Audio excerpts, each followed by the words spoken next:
آج ہم شہریار کی دوسری غزل پڑھیں گے۔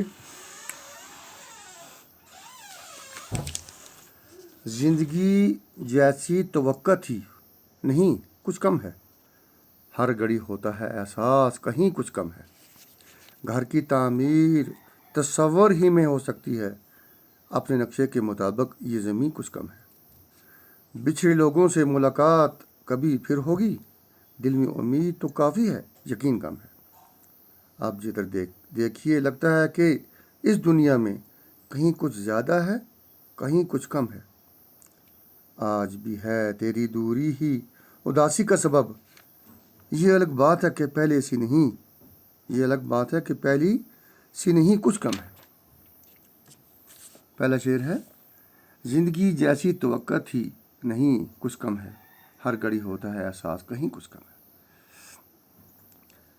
شاعر اپنی زندگی میں کسی کمی کا احساس کرتے ہوئے فرماتے ہیں کہ میں نے جیسے توقع کی تھی، جیسی امید باندھی تھی کہ میری زندگی ایسے گزرے گی، ہر چیز میری خواہش کے مطابق ہوگی، جو میں چاہوں گا مجھے ملے گا، میری وہ توقع تھی۔ اس میں کچھ نہ کچھ کمی تو ضرور ہے، ہر گھڑی ہوتا ہے احساس کہیں کچھ کم ہے۔ مجھے اس بات کا احساس جاتا ہے کہ کوئی نہ کوئی کمی تو ضرور ہے۔ جس طرح سے زندگی میں چاہتا تھا گزارنی، ہر چیز میری مرضی کے مطابق نہیں ہے۔ گھر کی تعمیر تصور میں ہو سکتی ہے، اپنے نقشے کے مطابق یہ زمین کچھ کم ہے۔ آپ زندگی میں یہ بھی ایک چیز ضروری ہے کہ انسان کا ایک گھر ہو، ایک خوشنما گھر ہو، اس میں ہر وہ سہولت میسر ہو جو اسے ضرورت ہے، جس کو وہ چاہتا ہے، جس کو وہ پسند کرتا ہے، اپنے ذہن میں ایک خیال ہوتا ہے۔ تو شاعر نے اپنے تصور میں، اپنے ذہن میں ایک گھر کی ایک تعمیر کا ایک خیال، ایک نقشہ بنایا ہوا ہے کہ میرا گھر اس طرح کا ہوگا، لیکن گھر کا نقشہ تو اس کے ذہن میں ہے، لیکن اس نقشے کے مطابق زمین ہی نہیں ہے، زمین کم ہے، زمین اس کے مطابق نہیں ہے، پوری نہیں ہے۔ بچھڑے لوگوں سے ملاقات کبھی پھر ہوگی، دل میں امید تو کافی ہے، یقین کم ہے۔ اب شاعر یہاں پر اپنے بچھڑے ہوئے لوگوں کو یاد کر کے فرماتے ہیں کہ وہ لوگ جو ہمارے دل و دماغ میں موجود ہیں، جو ہم سے بچھڑ چکے ہیں، جو ہمارے اپنے ہیں، جن کی یاد ہمیشہ ہمیں ستاتی ہے، ہمیں ان سے ملاقات ہونے کی امید تو ہے، لیکن اس کا یقین نہیں ہے کہ امید ہو جائے۔ کیوں؟ کیونکہ زندگی کا بھروسہ کیا ہے؟ زندگی کا تو کوئی بھروسہ ہے ہی نہیں۔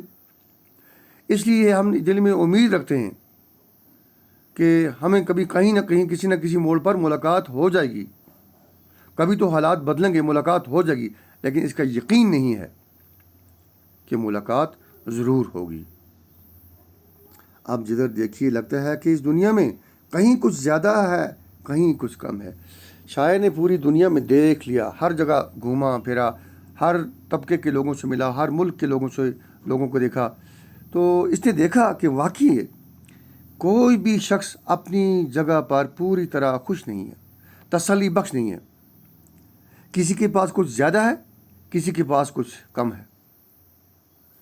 کوئی بھی شخص اپنی جگہ پر تسلی بخش نہیں ہے، یعنی ایک نابرابری کا سما ہے، ایک نابرابری کی دیکھنے میں اس کو شاعر کو لگی ہے۔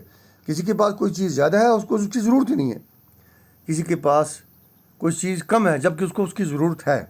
آج بھی ہے تیری دوری ہی اداسی کا سبب، یہ الگ بات ہے کہ پہلے سے نہیں کچھ کم ہے۔